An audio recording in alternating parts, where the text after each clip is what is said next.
it's Alice and I am here today with another episode of Book Chat.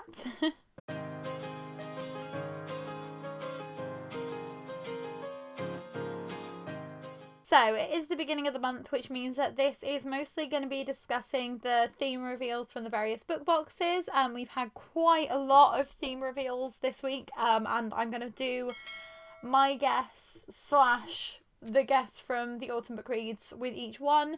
So if you don't want any kind of guesses as to what book boxes might be featuring what, then this probably isn't the video for you. But I will see if Sean is happy to put like a timestamp up on the screen so you know where to jump to when we will have finished talking about all of that. So we'll try and get those out of the way first. I'm going to start with FairyLoot. And before we talk about their theme reveals, I'd just like to talk, because they've had like a couple of like mini controversies this week, and I would like to let you know about them just in case they impact any of you and you haven't realised yet, or if you're waiting for like a response back from their customer services, because I know customer services can be quite slow. So they've actually shipped out their copies of Fourth Wing by Rebecca Yarros, the reprint. And they were advertised as having a digital signature, and the digital signature has been missed. Now, from what I've seen from screenshots that people have sent off to the customer services, they have said like, oh yeah, this has been brought to our attention, but there's basically nothing we can do. If you don't want the book anymore, then just send it back to us, which, okay, fair enough.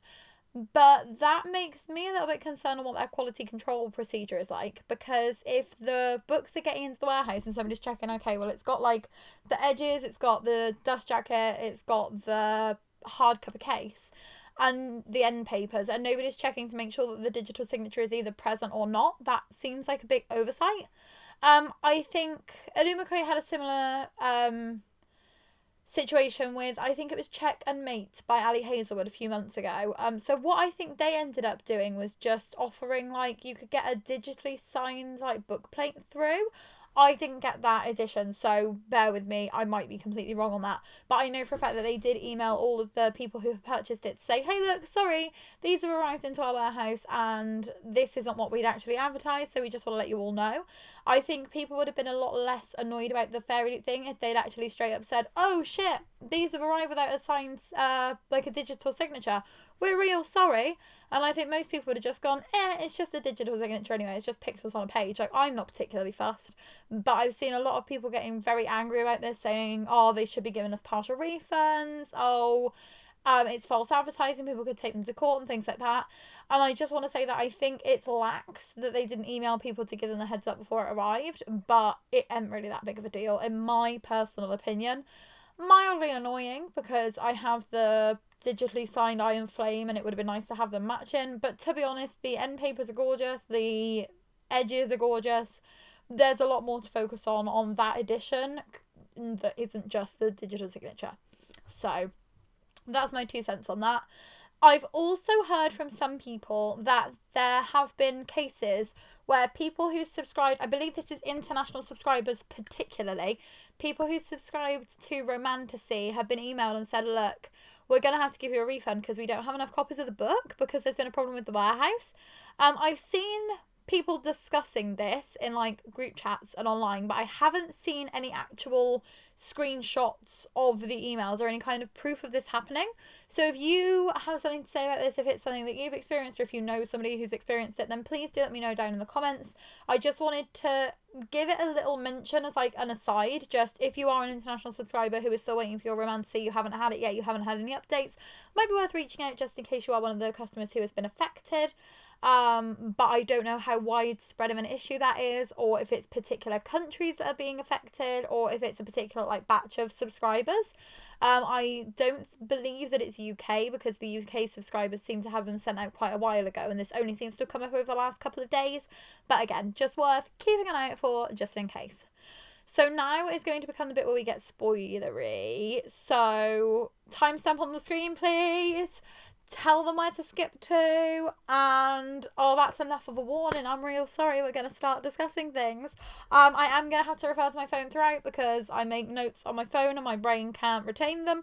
So again, I am sorry, but it means that the information is a lot more accurate than me just trying to remember it off the top of my head, or just stumbling over my words constantly if I'm trying to recite it from memory. So June YA for FairyLoot. The theme announcement is Decadent Desires. And I believe that this is going to be The Darkness Within Us by Trisha Levenseller. This is the companion novel to another book by Trisha Levenseller, which I can't remember the title of right now. But FairyLoot did feature it before. I will ask Sean to kindly edit them up onto the screen for you so you can see what the heck I'm going on about. But yes, I think this is going to be the companion novel to that. I didn't read the first book. I don't have it yet. Oh, there's a tiny fly. But I would quite like to read those. So this is more of an incentive for me to pick that up. So I don't mind too much. But I have seen some early reviewers say that you do get spoilers for the events of the first book if you do read this book.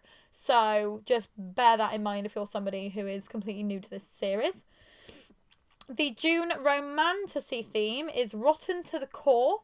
This is rumoured to be Nectar of the Wicked by Ella Fields. I've gotten that from Autumn. I hadn't heard of the book before. I had no guesses. Apart from the fact that when they did the aesthetic announcement, Autumn said, "Oh, I wonder if it's this book." It turns out it probably is.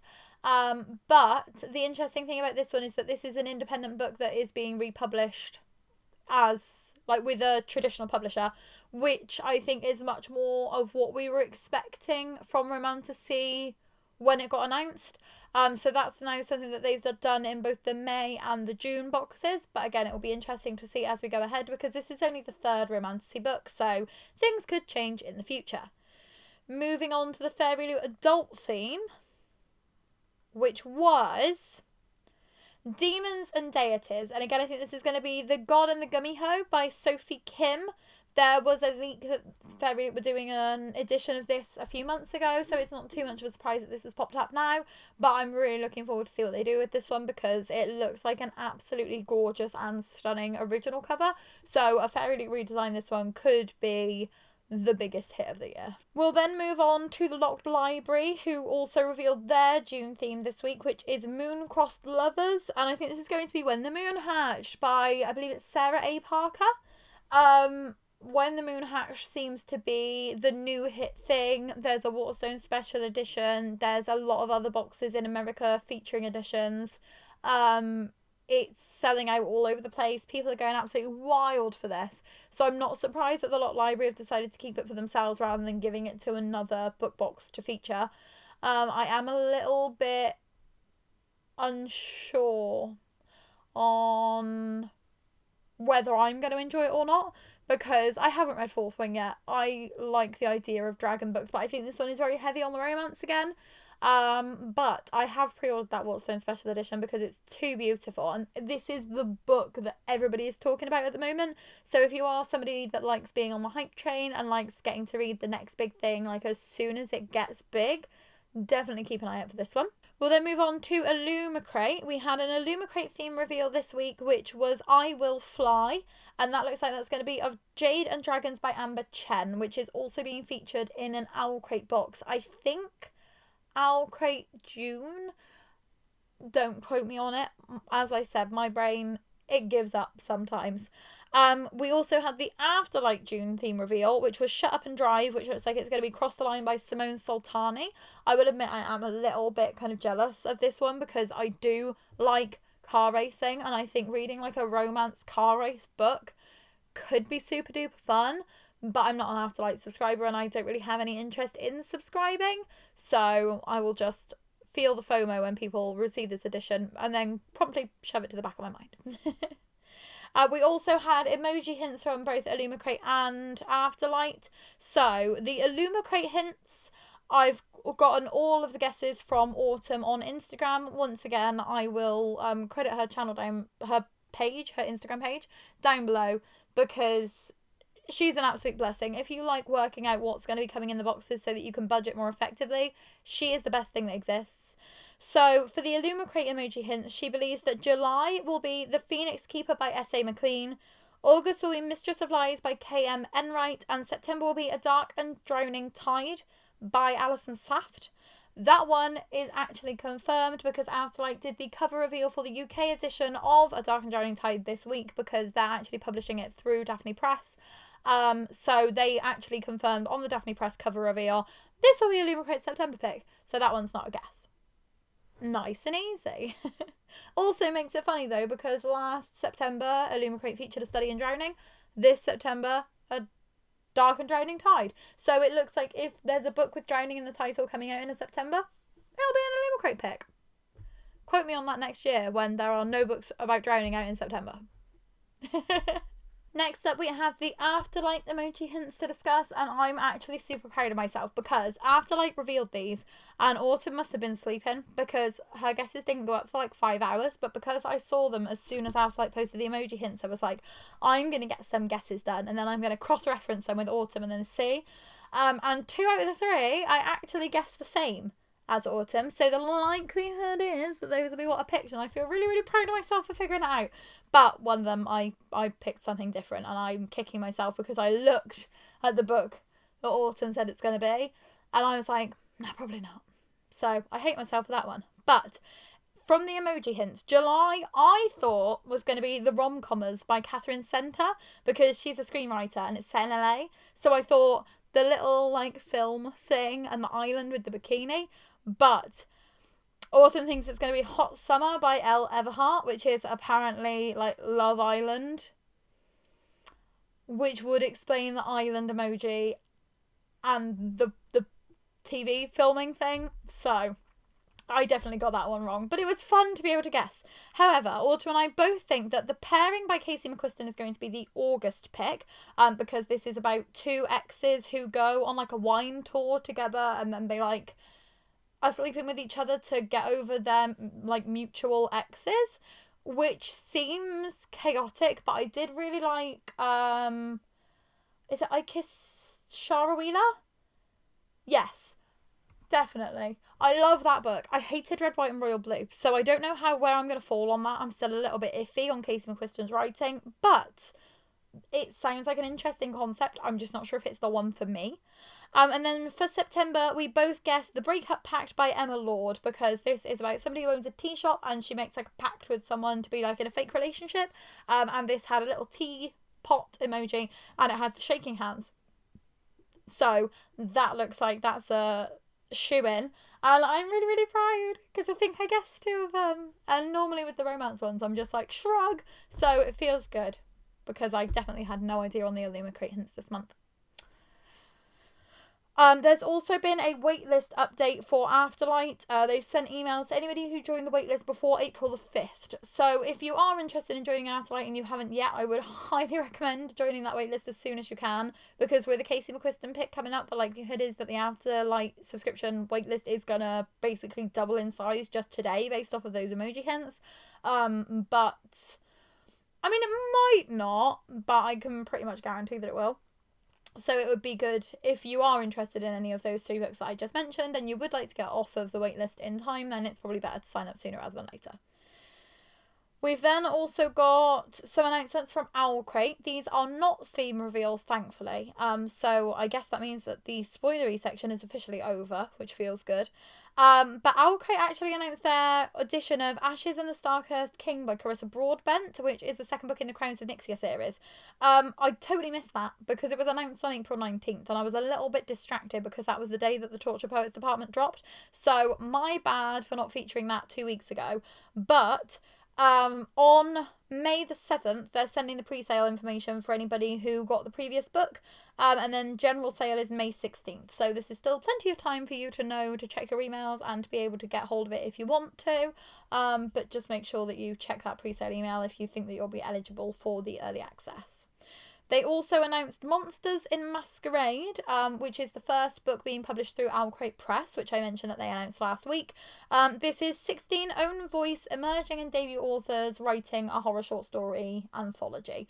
I really wish that they had a UK shipping thing, because to buy just one book from Owlcrate is so expensive. However, I do have lots and lots and lots of the Owlcrate points stored up because of how long I've been subscribed to them. So when this goes on sale, I am going to see how cheap I could get it with using the points, because this is definitely something I want to support. I think it's a great idea. Being the first book that they're publishing and having such a gorgeous design as well, hats off to them. They've really, really gone all out on that edition. And yeah, I mean, I'm going to need to spend the points at some point anyway. It's just that the shipping is killer, because the last time I bought a single book from Owlcrate, I think it cost $29 and the shipping cost $25.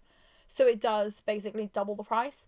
At the moment, that's not something we can really afford, but if I can use my points and get it down to like $5 for the book, then I guess like as a whole, that's not too bad. The Broken Binding also announced their editions of Blood and Bone by John Gwynne. The general sale for those is May 26th. They've featured most of John Gwynne's other books in the past, so I'm not surprised to see them announcing more of his work.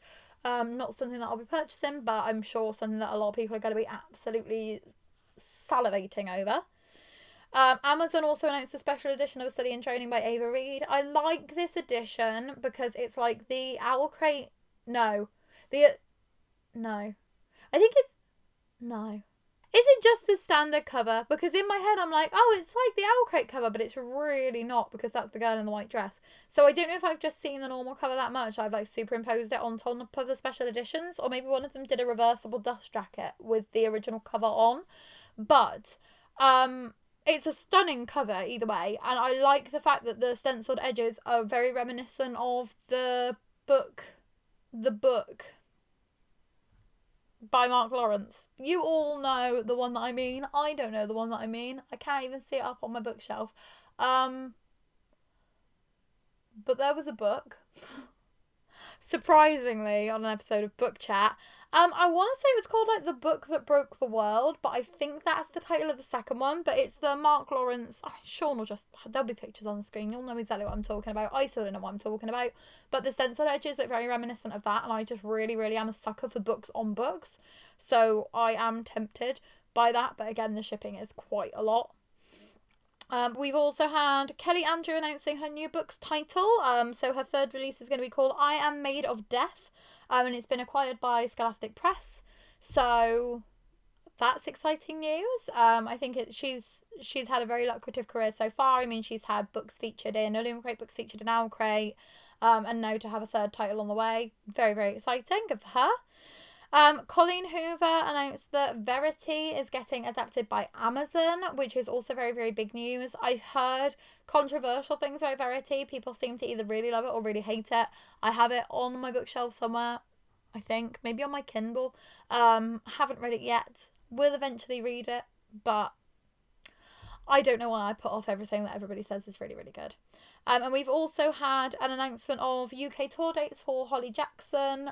So let me just read those out to you in case you are interested in any of them and you can't read it on the screen because the font is too small. Please bear with me while I find it. For anybody who is interested in this, the dates are coming up very, very quickly. So if you are somebody who lives in the UK and is near any of these venues, then you'll want to check straight away to see whether tickets are still available. But Holly Jackson will be appearing at Crime Fest in Bristol on the 9th of May. At Redmaids High School in Bristol on the 9th of May also. At a Crime Fest panel event in Bristol on the 10th of May. At MCM Comic Con in London on the 24th of May, and at Hay Festival on the 28th of May. So she's got quite a few appearances coming up. If there is anything that you're interested, as I said, like just double check that tickets are still available because it did get announced at the beginning of the week. But very, very exciting. Nice to see more UK authors getting book tours, because that's always been something that like US authors come over and we support them, but it's not something that UK publishers often do. Nice to see that beginning to change. So that is all of the news for the week. That means it's on to talking about what Alyce read this week. And the answer is actually still not that bad. I'm not going to say the slump is over. Touch wood that it is. But I'm not going to say that it is over. But I've actually forgotten to pick a book off. Bear with me. 3 hours later. Sean and I have been reading the blurbs of lots of books to see whether we're still interested in reading them or whether we can say bye-bye to them, and we've been checking them out, like cross-referencing with the Goodreads reviews, and it's helped us get rid of quite a few big bags of books so far, but it's also helped us read this tiny little dude over here, which is Italo Calvino's 10 Italian Folk Tales. And when I tell you that this book is batshit, absolutely batshit, I don't know how much of it is lost in translation. Because we really, really enjoyed it, but like some of them all seem a little bit ropey. Like the first story is just like, oh yeah, these two crooks, like, they steal stuff from the king, and then the king's trying to like trick them so that he can work out who the killers are. Within the first 4 pages of this book, we've had somebody decapitated, we've had grave digging, we've had the dead body being masqueraded around town to like trick the king, and then the king's like, oh, you know what, you tricked me, marry my daughter. which is batshit enough. But then we get later on, and this one, oh, where is it? This Apple Girl. This just made me and Sean laugh so much, because the first 2 paragraphs of this little short story. There was once a king and queen who were very sad because they had no children. The queen kept asking, why can't I bear children the same as the apple tree bears apples? Now it happened that instead of bearing a son, the queen gave birth to an apple, but an apple redder and more beautiful than any you ever saw. The king placed it on a gold tray on his balcony. Sounds a little bit mental, doesn't it? It gets more mental when you consider the fact that the guy who lives opposite steals the apple. And, like, because the maiden, like, comes out of the apple to get ready in the morning and then goes back in her apple for the rest of the day. And his mother is like, oh, I'm really annoyed about the fact that my son's, like, hiding in his room all day. Why is he doing that? So she's, like, stabbing this apple and, like, it's bleeding everywhere. And then his servant comes in and is like, oh, no, there's blood everywhere. So his servant's just like, it's all right, though. My aunt has, like, magic potions. So he goes and, like, gets a potion from his aunt and, like, turns the apple into a human. But I do wonder if that means that in the original Italian it would be really beautiful and lyrical and really heart-wrenching. But in the UK, like the English translation, it left me speechless. Absolutely speechless. We read this in one sitting because it's tiny small, and it has made us want to read more of Italo Calvino's writing. Because the stories have very, very interesting concepts, but yeah, again, I don't know if we could read this in the original Italian if it would have, I mean, I enjoyed it anyway. I think I gave it 3 stars, but yeah, I do wonder. I'm going to blame the translation, but it's also the fact that there's like this guy goes to an island, and there's like basically Sleeping Beauty. And he's like, oh, I'm just going to sleep next to her. And then, like, 9 months later, she wakes up and, like, has a baby. And she saves everybody. And she's really, really happy. And she's like, oh, who gave me my child? But I'm like, if I woke up after giving birth because somebody had sex with me in my sleep, I would not be saying, thank you, this is amazing. I'd be like, you raped me. I don't think it's good to romanticize having sex with sleeping women. And I'm assuming that is going to be part of just the fact that this is older. I don't know exactly when this was written. Apparently, they were originally published in 1982. But either way, that bit did make me do a yikes. And there were a couple of other things that I was like, yeah. So while I enjoyed most of the stories in this collection, there were pieces that made me go, eesh, doesn't really work in the current climate. But then that's the difficulty with reading classics, isn't it? You have to kind of put that to one side and look at it through a different lens. But yeah, it's definitely an interesting one. And again, a super short read. So I'm glad I read it. But I just think that maybe a different translation may make these stories more impactful and less, infuriating. We will also talk about the fact that we've made a little bit more progress on House of Flame and Shadow. We are nearly halfway through. How many pages is it? Yeah. If we read another 20 pages, we're going to be halfway through. So, we're taking our sweet, sweet time, but we're enjoying it, and that's the most important thing. I still haven't started listening to the audiobook copy yet, because I'm still not sure how my brain plus audiobooks would function. But I'll tell you, like, I'm tempted to just tell Sean, you listen to the audiobook, I'll read it, because I think we would get through it a lot faster if we weren't constantly trying to wait to have time where we can read it together without kids. Because we can't read it in the car, because sometimes stuff happens that you can't read in front of children, like casual torture and stuff that I can't mention because it's spoilery. But we have to wait, and then Sean takes the kids up to bed, and you think, oh yeah, we can read when the kids are asleep, but then Sean falls asleep, and then I get tired, so then we all just go to sleep instead, which isn't conducive to reading a book this chunky. But we are going to Bristol on the 23rd of May. So, if we haven't finished it by then, we'll be able to get a big chunk done at that point. So we can discuss that week. And also, there's the fact that we've got, we're doing a little course at the moment, which is about, like, happy homes and making your family better. And your house happier. Haha. That's why it's in the title. But it does mean that we go to that by ourselves, so we get to read in the car on the way there, in the car on the way back, and then Mum looks after the kids while we eat dinner, so that we can, like, discuss the events of the course. But then while Sean's cooking, and we do get a chunk done that evening, and we've got another 2 sessions of that left as well. So, I mean, it's not going to get us 400 pages read, but we can hope that we'll be kind of coming into the last third of the book by the next time I speak to you. Whether that will be true or not, we'll have to wait and see next week. But I can say I'm really enjoying it. I'm glad that the first part is over.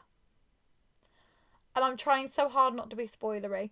But there is something about the first part of this book that is very different to the previous 2 Crescent City books. And it's something that I found hard to read. Just not like emotionally, just mentally. There's books of Sarah J. Maas's which I can read really easily, and there are books of Sarah J. Maas's that I can really, really struggle through.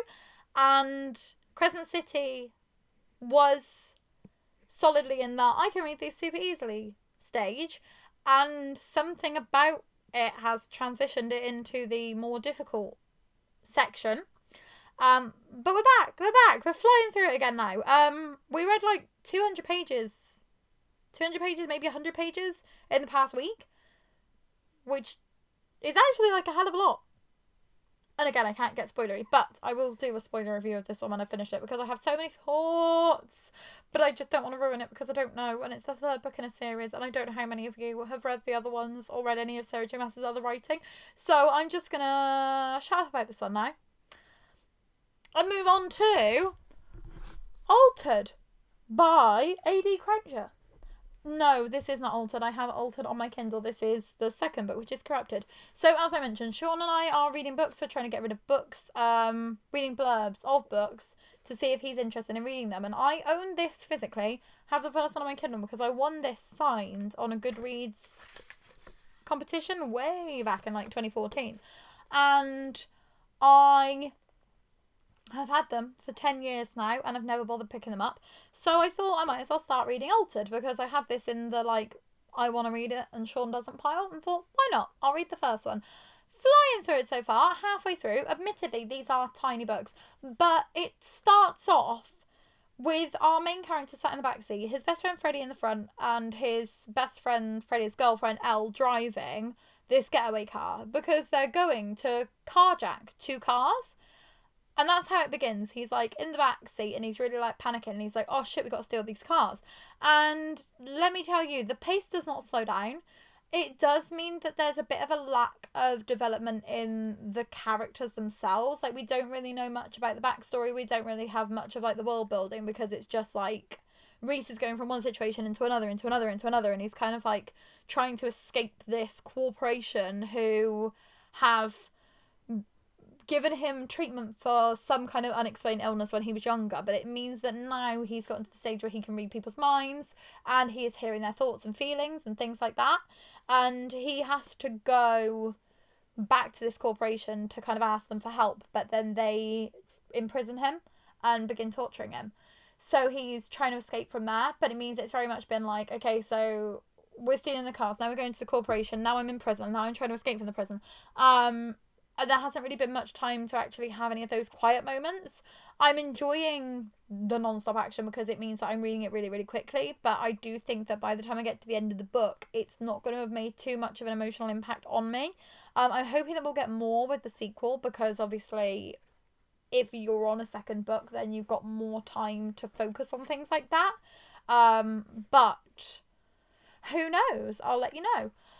I've also read a little bit more of The Year I Met My Brain, but I've been slowing down on this one a little bit because I really want to think about everything that it's kind of presenting to me. I did something called the RADS-R questionnaire, which is recommended because apparently for ADHD people, 1 in 8 normally also is diagnosed with autism, and I scored quite highly on that questionnaire, so that is something to ruminate on and something to think about. So we're having some personal growth, we're doing some enjoyable cheesy reading at the same time to try and make ourselves not too panicky about life in general, but it means that I'm reading quite a lot. I'm enjoying what I'm reading, even though it's like across a few different genres.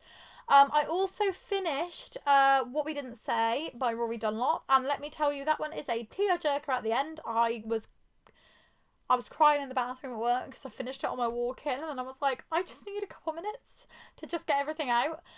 So if you are a fan of One Day, I do highly agree with the comp on this one because yeah, it doesn't go where you expect it to, and then it gets there. And I did take it down to a 4.5-star rating. I rounded it up to 5 stars for Goodreads, but I did drop it down by a half star because I did think that the ending was a little bit too breakneck. There's a reveal at the end that kind of almost comes out of nowhere. It's foreshadowed very, very slightly. Kind of comes out of nowhere, and then the book like ends basically straight away, so you don't get a lot of time to really process the emotions. I think it's one that definitely sits with you after you finish it, but it would have been nice to have like maybe even like another 20 or 30 pages, maybe even just like an epilogue, just to explore that reveal a little bit further. And there we go. That's all the books I read this week, and that is all of the news for this week. So I hope you enjoyed this episode of Book Chat. Please let me know any of the things that you've been reading down in the comments. If there's anything that you'd recommend, or even anything that you would say to avoid that you've been picking up at the moment. Any bookish news that you'd like to share that I might not have touched upon. I'd also like to say if there are any other book boxes you want me to feature, then please just shout them out because there's so many that I've been doing a very kind of minimal amount at the moment, but I can increase that if you'd like me to. If you like this video, please give it a like, and if you'd like to subscribe, we'd be super duper grateful, and we'll see you next week for another episode of Book Chat. I'm Alyce, this is the Bumbling Blogger. Bye! I